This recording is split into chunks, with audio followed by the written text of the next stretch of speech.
I'm going to show you something that's pretty interesting that will help you hit the golf ball further.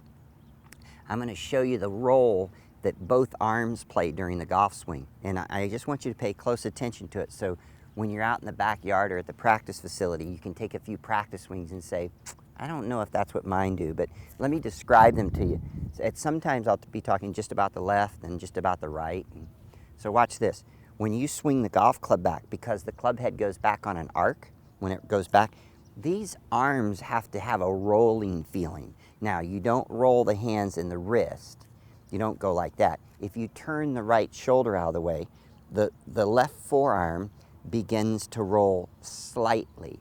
And when it does that, the right forearm goes down.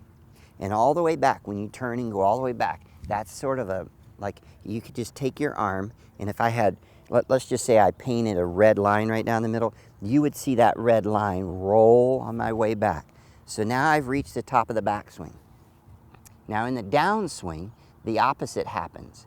And some of you think with your right side, some of you think with your left side. But let's talk about that red line that would now be on this side where you couldn't see it. Well, it has to roll back again. So watch, I'll do it at a different angle so you can see. Watch the left forearm roll. And although it's difficult, some of you still figured out how to do it.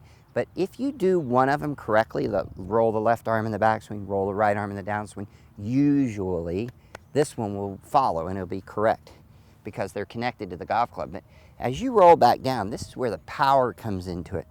This arm has to roll all the way over as you turn through. Now, I'll show it to you using the glove as a guide.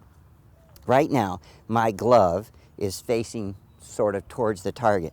So as I go back and roll, when I get to about 9 o'clock, my glove is pointing up to the sky there, not straight up above me, but out to the top, sort of like, let's see, if this is 9 o'clock, my glove is pointing up towards maybe 11.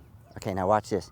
Now that I'm at the top, my glove is almost pointing up to 12 o'clock. But watch this. As I come down, this is where you pick up power. As I come down, the back end of my glove has to roll over in the downswing. Now, some of you will interpret it like this, and you'll just roll and forget to turn your body. So it's a combination of turning the left hip out of the way and rolling the forearm over. Now, at impact, the golf club is back to where it should be, or slightly rolling over close. But then watch what happens to the beginning with the right forearm. Look how it rolls over. And it rolls right over on top of the left arm as you go up. It doesn't roll over right like this, but because you're moving your body out of the way, your right forearm rolls right over the top and off you go. That's where you get club head speed. Listen to this sound. If I roll, listen to this. You hear that club head sound? Listen to this again, the shaft. Listen to this. Okay, now watch what happens, what most of you do. First of all, when you go back and you tilt. If you tilt, the forearms will not roll. You rock this way.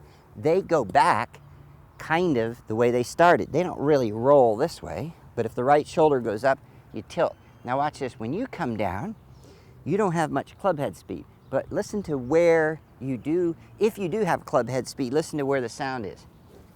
The sound is over on this side of the ball. You're trying to make the club head speed back here.